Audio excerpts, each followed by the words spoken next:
Thank you for that introduction. And I hope my cheeks aren't as red as my shirt now after hearing you talk about all that stuff. But yes, I'm just Dave. Just Dave. Speaking of my shirt, Red Friday, for those that aren't familiar with it, the term Red Friday stands for Remember Everyone Deployed. And since we're talking about the SMVF population, I thought, what better shirt to wear? And the fact that it is on Friday. It's beautiful when things come together in a very meaningful manner as well. All right, let's look at some slides so you don't have to look at this thing here because I got this tired dad face going on. All right. Marvelous. And throughout too, gonna feel free to come off a mute and share your voice and or leverage that chat box. I've got it open right here, so I'll be keeping an eye on that as well. But we're here like Steve said, we're here to explore a very fundamental yet often overlooked aspect of our interactions with service members, with veterans, and with their families. The impact of language. Now, language is not just a tool for communication. It is a bridge that connects us. It's a mirror that reflects our intentions and a window into our respect and understanding of others' experiences.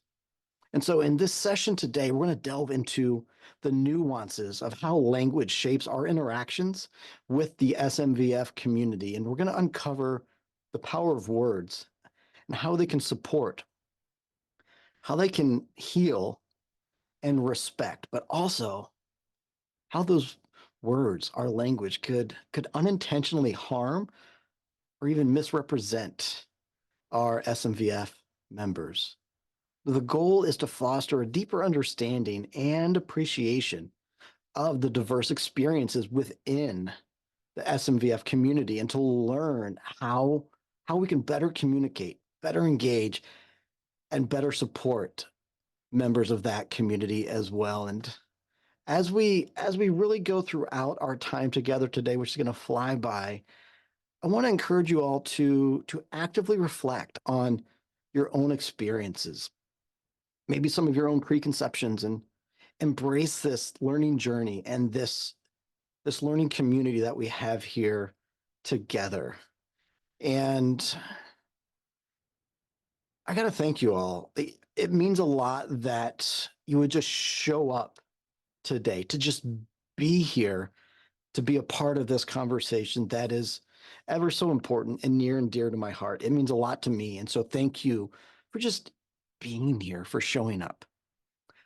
I do want to also just acknowledge a quick little content warning, be talking about trauma, other topics that might be sensitive as well. And I have a few pictures from my time, nothing graphic, but I'll be sharing some of my own personal struggles here as well, and maybe challenging for those of you that may have similar experiences as well.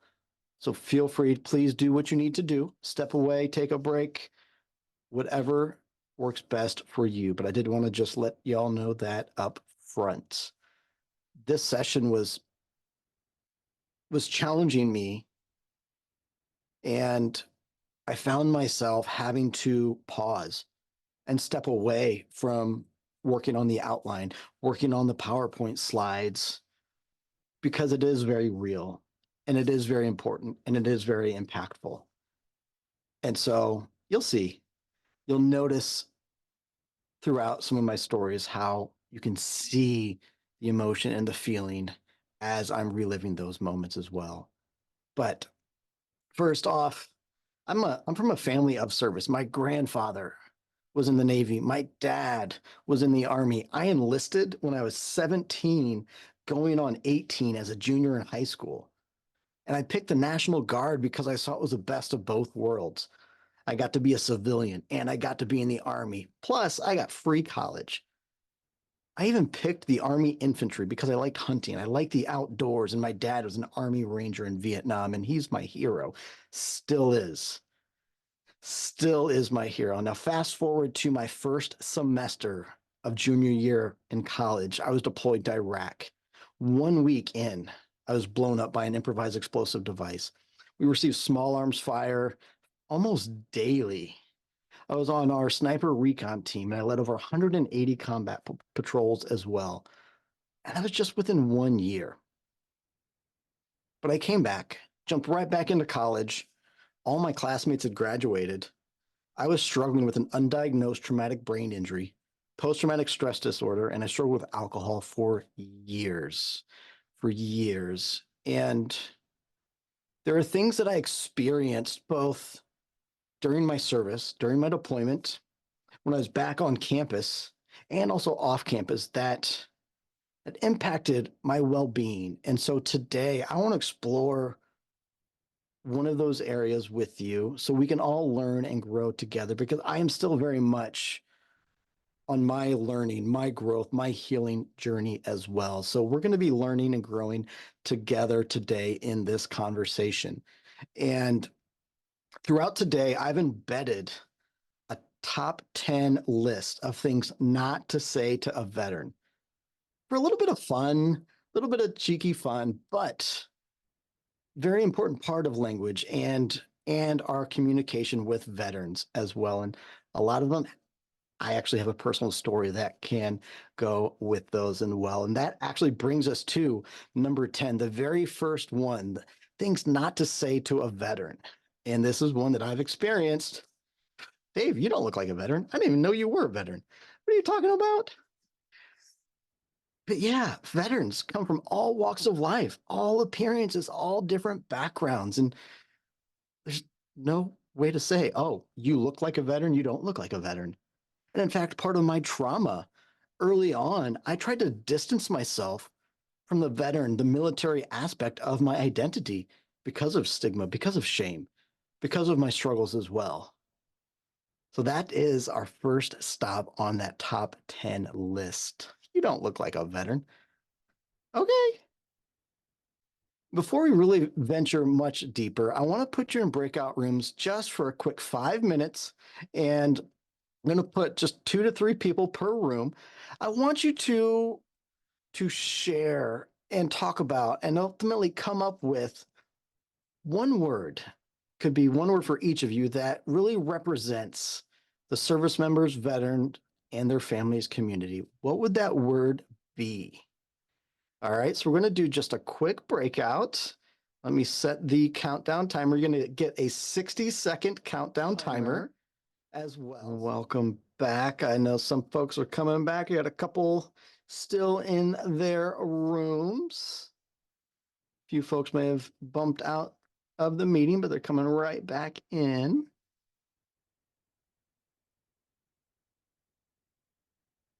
All right.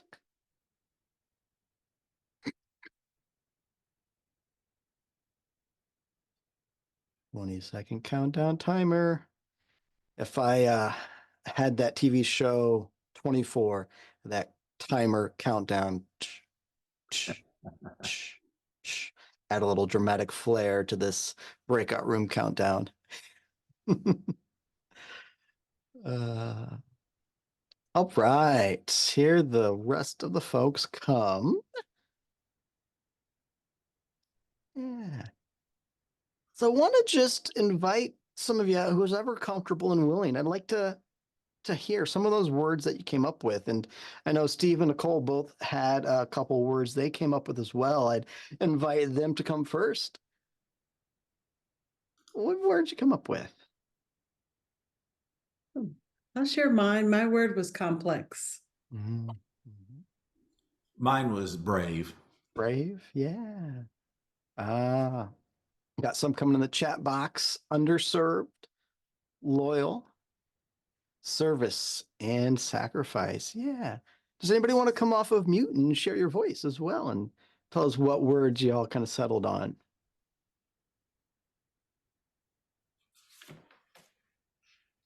All right. Well, I gotta say, I am glad.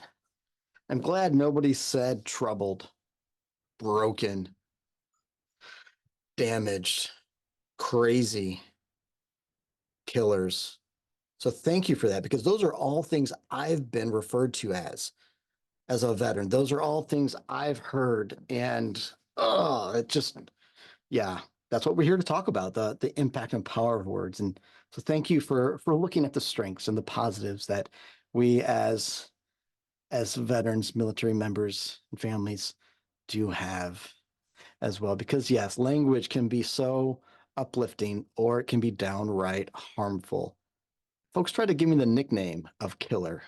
What do you think that made me feel? All right, see, this is very personal, so it's hard for me to not go off on a tangent or ramble here as well. But we're here to talk about population that is made up of unique individuals, and the experiences of those individuals are going to be deeply influenced by a variety of factors.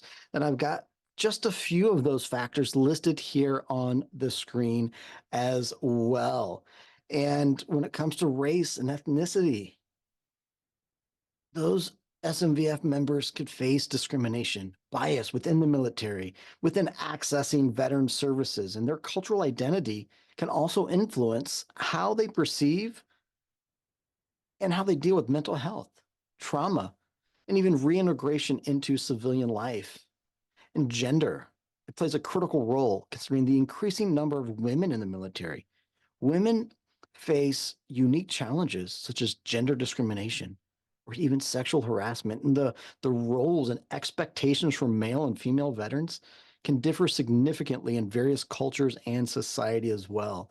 When we pause and talk about socioeconomic status and geographic location, both of those can affect access to resources, education, healthcare, employment opportunities, as well, and supports that are there for transitioning to service, to civilian life after service. Yes, and also with the rural versus urban, you have the higher cost of living that can add another challenge as well to individuals. And we've got that list of other factors there as well. But ultimately, understanding these diverse factors is crucial for providing appropriate and effective support to the SMVF community. And it requires a comprehensive approach that acknowledges and respects the multifaceted nature of our identities and experiences. That's just at the very individual level. And as we go in and add on top of that, the fact that they're service members, veterans, and family members, that SMVF specific layer, because being a member of this community inherently involves unique factors and experiences that distinguish it from civilian life, such as a military culture. It's got its own culture, its own values, its own norms, which deeply influence service members. And there's a link at the end to Psych Armor, and it'll also be in the e-zine that Nicole's going to put together, where you can continue to build your knowledge on military culture and lifestyle. When it comes to deployment and combat, their experiences on deployment, combat exposure can have profound impacts. Life-threatening situations, witnessing death or injury, the stress of being in a combat zone. But I want to note that not all deployments are combat related, but they still come with their own unique stressors. Like I spent a month in Bulgaria training with the Bulgarian army. That has a whole different type of stressor compared to my time in Iraq.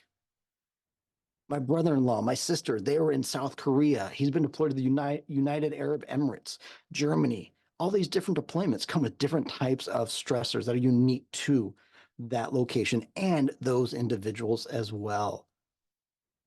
When it comes to physical and psychological injuries as well, it doesn't have to be combat related. We often think post-traumatic stress disorder, combat related, but it doesn't have to be. In fact, when I was in basic training, I was just learning how to be a soldier. We were out on a field training exercise, staying overnight in the middle of the Georgia woods, and a thunderstorm came through.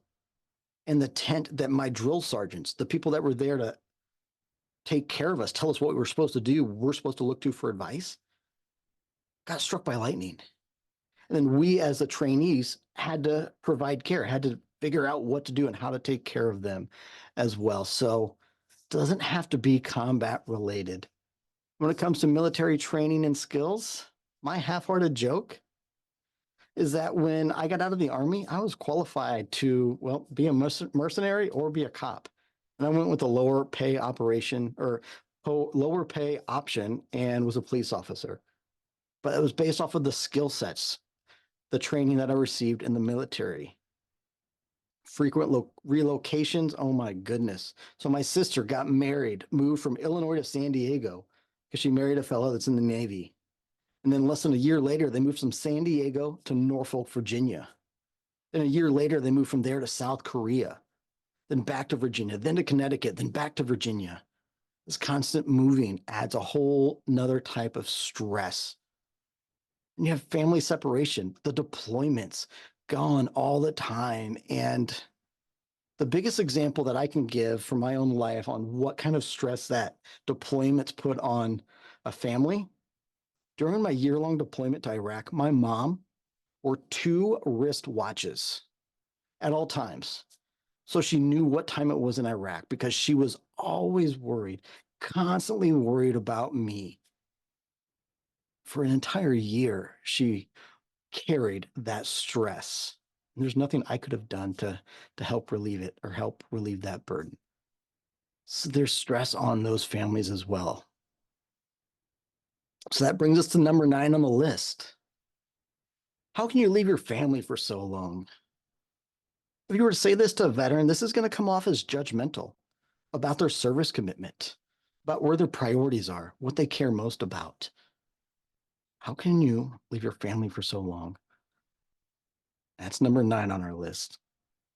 But as you continue down this SMVF layer, widowhood, families of fallen service members face unique grief and adjustment challenges along with navigating the benefits and support systems available to them, which can be dizzying because it can be so complex and difficult to navigate. Service-related stigma, stereotypes. Oh my goodness.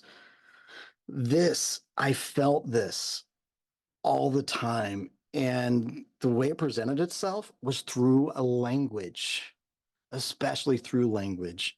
This was huge in my struggles and stretching out those struggles, a big barrier for me in accessing support services that I needed. And so number 8 on our list, Dave, why do you need help? Didn't they train you to be tough? You were Army infantry. You're supposed to be tough. You were on your sniper team. But this statement disregards the human aspect of being a service member. I'm a person, a human being first. That was a job. That was training. So never forget about the human aspect that comes with being a service member, veteran, or family member as well. Back down this list, reservist National Guard challenges. I was in the National Guard. Many of my fellow soldiers had jobs back home. I was in college. While they were deployed, worrying about their job. What's going on? Is their job leaving them behind? Are they going to have a job when they get back? Yes, there's protections, but that's still going to be a worry, a challenge. For me, college, I got back just in time where my cohort, all of my friends left. I got to watch them leave. So then I was there all alone without friends or a support group.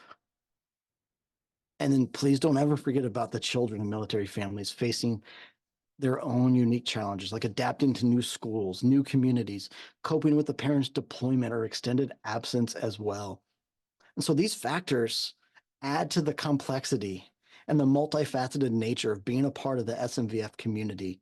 So understanding these unique aspects is essential for improving your communication, for effectively supporting, interacting with, and supporting service members, veterans, and their families. So what do you do? Well, you got to understand the impact. We've talked about it, what it can do, but you've got to recognize that language extends far beyond mere communication. Words are tools.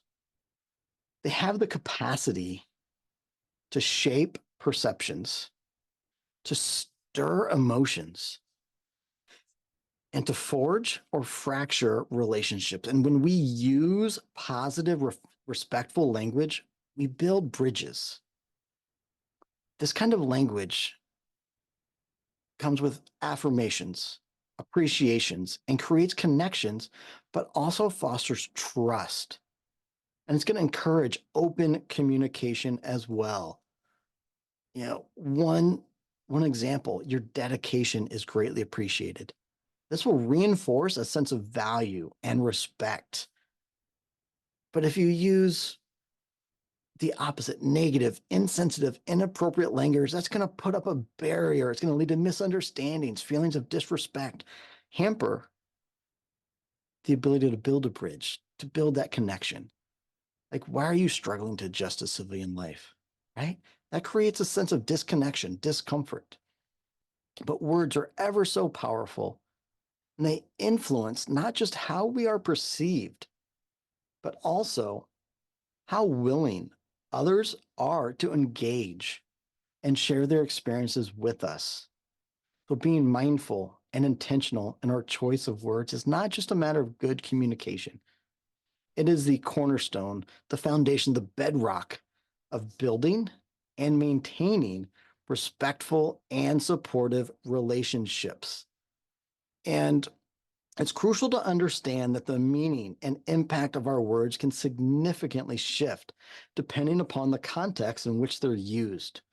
This is really evident when you're comparing military and civilian context. Military jargon, phrases are part of everyday communication, and they're easily understood within that setting. For example, we had 5 different AOs during our year-long deployment, right? That's commonly used. That means area of operation. It's clear to those in the military, but for civilians, it might be a little confusing, a little unsure. But this disparity in language highlights the importance of adapting our language to suit the audience's background and ensure that our communication is clear and mutually understood. So when you're interacting with someone that's not versed in the military terms, or if you're interacting with a veteran, it's okay to encourage, to foster, to nurture a culture of asking for clarification. When you encounter unfamiliar terms, phrases, acronyms. I mean, in prevention, we use how many acronyms, right? Can't keep them all straight. But when you ask for clarification, this shows respect for the speaker's experience. It shows respect for their perspective and fosters that environment of an open communication. And being mindful of the context and adapting our language, we can bridge that gap between the different worlds to really enhance and understand and connect with those. Cultural awareness is a fundamental aspect of effective communication as well. We want to understand and appreciate both the differences and similarities that exist within and between various cultural groups. Recognize that each individual's background can significantly influence their perspectives. And when it comes to language, cultural sensitivity is paramount. This means choosing words and phrases that are respectful and considerate of different backgrounds. Being mindful of how family roles and military experiences are discussed can prevent misunderstandings and show respect for our diverse cultural norms. You want to avoid making assumptions or stereotypes as well. And cultural awareness is not a static skill set. It's not a destination. It is a dynamic process of continuous learning and adaptation. It requires an ongoing, intentional commitment to educate yourself and to remain open to different cultural perspectives as well. So by fostering this continuous learning process, we can enhance our ability to engage effectively and empathetically with individuals from all walks of life, particularly in the richly diverse SMVF community as well. Cultural awareness is not a static skill, but a dynamic process of continuous learning and adaptation. And I want to have a conversation to really give you a chance to unpack the impact of language, the power of words, and cultural sensitivity as well. And I want you to, before we go into this breakout, I want you to just pause and think back to those words that you all came up with. at the beginning, the good, and then those will go not so good words that I shared as well that I've experienced. When we were sharing those words, how did it make you feel? Even if you aren't military connected, how was it feeling, hearing those words that described the SMVF population? And as you ponder that, I'll get these breakout rooms set up as we're getting ready to go in again. Where's my breakout controls? Here we go.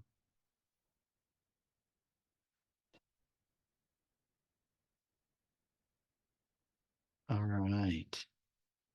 How did those words make you feel? So I want you to spend a little bit of time in breakout rooms talking about what do you know about the power of words, the impact of language and cultural sensitivity? What's been your experience? Any impacts you've seen?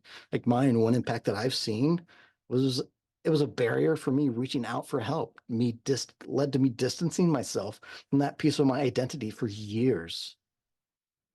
But at the end of this breakout room, come back ready to share just one takeaway that you would like to share with the rest of us here so we can learn together, learn from each other, and grow together as well. All right. Give you 6 minutes plus a 60-second countdown timer. We'll see you back here. Fun fact, the flag over my left shoulder there is one that I carried in combat with me. I had my folks send over a bunch of American flags, and I would fold them up and put them in a plastic bag to keep them protected and wear them under my body armor when I would go out on patrols. So I had several flags that were carried in combat that I could to give to my loved ones. And for each one, I wrote a little story about what happened that day while carrying that flag in combat. Yeah. All right, welcome back, folks. All right, so we're just going to we got 3 breakout rooms. I'd love to just hear a takeaway that you'd like to share with the rest of us. One thing that you want us all to take away from our time together today. So we'll actually start with room 3. Who from room 3 would like to share? Amanda, Cindy, Jessica, Jules. This is Cindy. I'll go ahead and share because Jessica doesn't have a mic. Oh, We thought she summed it up very well when she said the right words can open up a closed person and the wrong words can shut down somebody. yes. Yes, we said it one more time just because it was so beautiful. The right words can open up a closed person and the wrong words can shut down someone who maybe you already have a relationship with, you know. She works as a crisis worker, so that's kind of where that came from. Ah, solid wisdom. Thank you all from room 3 for sharing that. Yes, that's definitely something to remember and take away from here. What about room 2? What about room 2? Sandy, Sarah, Saul, Valerie. What's your takeaway for us? An open mind is necessary because what you used to know, you need to be open to those possibilities of that's not the whole world or that's not how everyone sees it. Yeah, open mind. Yes. Thank you, Sandy, and room 2. Thank you all for sharing that bit of wisdom with us. Last but not least, let's stop by room 1. Anita, Millie, what was your takeaway other than Nicole's otter note taker was kind of quiet in the breakout room?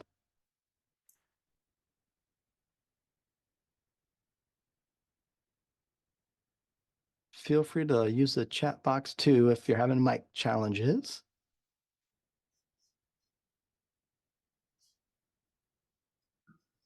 Might be some mic troubles. I know folks have to step away periodically. All good. All good. I'll keep an eye on the chat box. But yes, would love to hear your wisdom as well. But we'll keep this plane moving forward because we are counting down to the last 12 minutes. So y'all know that openness, the wisdom y'all just shared, solid takeaways on the importance, the impact, the power of words.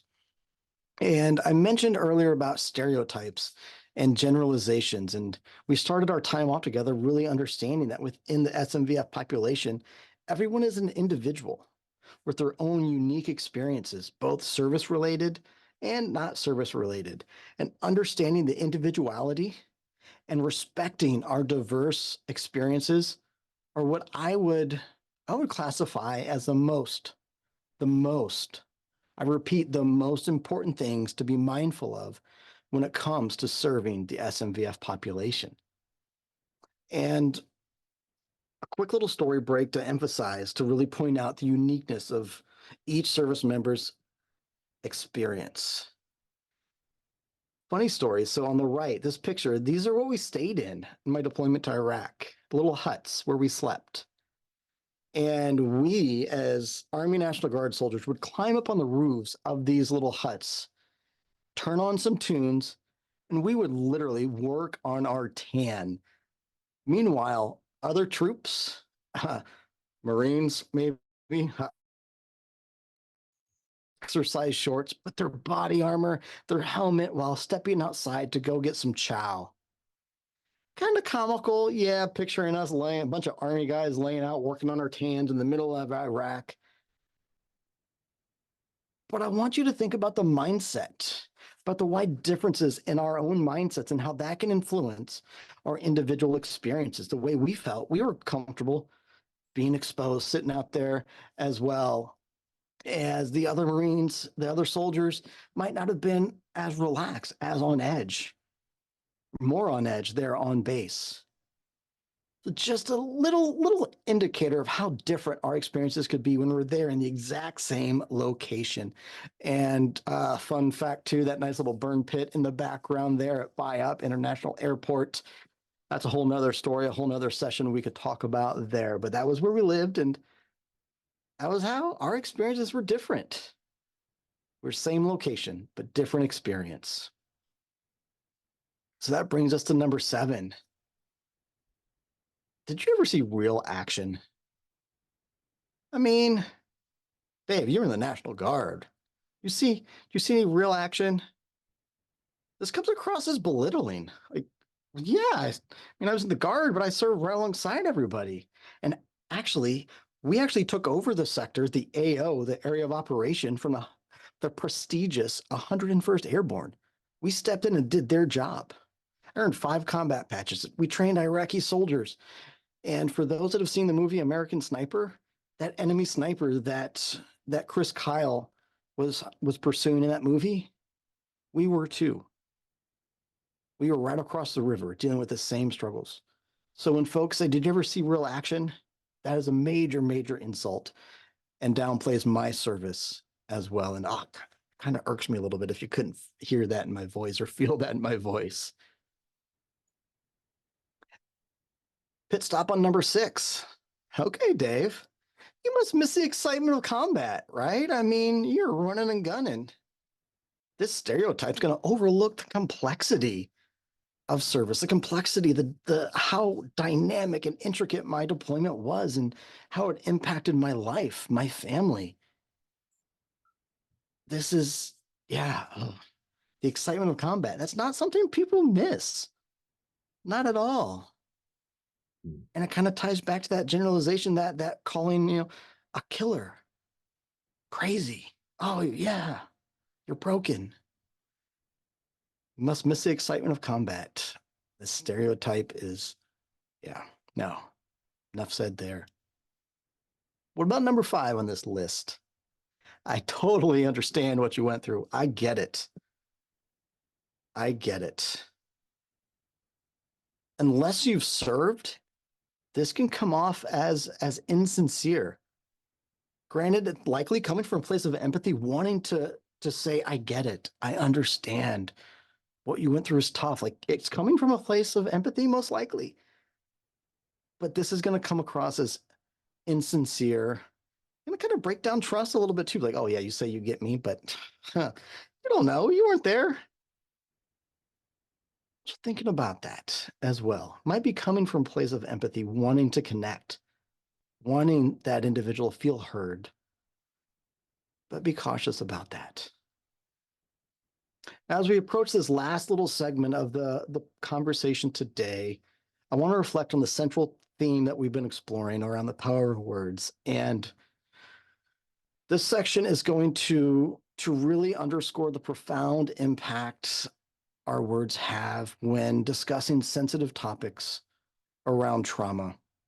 And just going to touch on the subtle signs that you may see and how you can better engage with your veterans as well. And this is where I really was challenged in talking about and reflecting back on my experiences with this as well. And so that brings us, we're going to start out with number 4 on the list.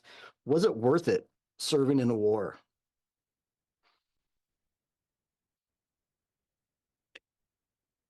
It sucked. Pardon the language, but like you ask me, like, was it worth it? Like, it's so complex and personal, and I don't even know how to begin to really answer this question that captures how I feel about this. It's going to be, yeah, this question is going to be way too personal, way too complex when talking with somebody as it relates to trauma, because this is going to pull up and resurface that trauma that I experienced while serving in a war. So steer clear of number 4. And recognizing those signs of trauma is an important. Think about tone, body language, emotional responses, and be observant to these and be responsive to these. These cues are a key aspect of a trauma-sensitive approach. And for me, think about eye contact. If I'm having a trauma response, I won't look you in the eye because I feel like you'll be able to see my weakness. You'll see my struggle, and I don't want you to see that. I'll be fidgeting. If you notice, I'm trying not to talk with my hands a lot, but I'll be fidgeting. I'll be blinking more frequently. I'll get quiet. Or maybe I'll try to be overexpressive to cover up the fact that I'm hurting on the inside. So look for these little cues to have that trauma sensitive approach when communicating with your SMVF members. So that brings us to number 3. Oh, you must have PTSD, right? I mean, you served in combat. You want to avoid making these assumptions about mental health because you don't know. You don't know at all. So empathy, practice that empathetic listening, because this is so crucial to that trauma sensitive approach. And resist the urge to fix the situation. Just listen with empathy and validate the individual's experiences and emotions. And some solid wisdom in the chat box, Jessica. Yes. Yes. I understand it's one of the worst things you can. Yes.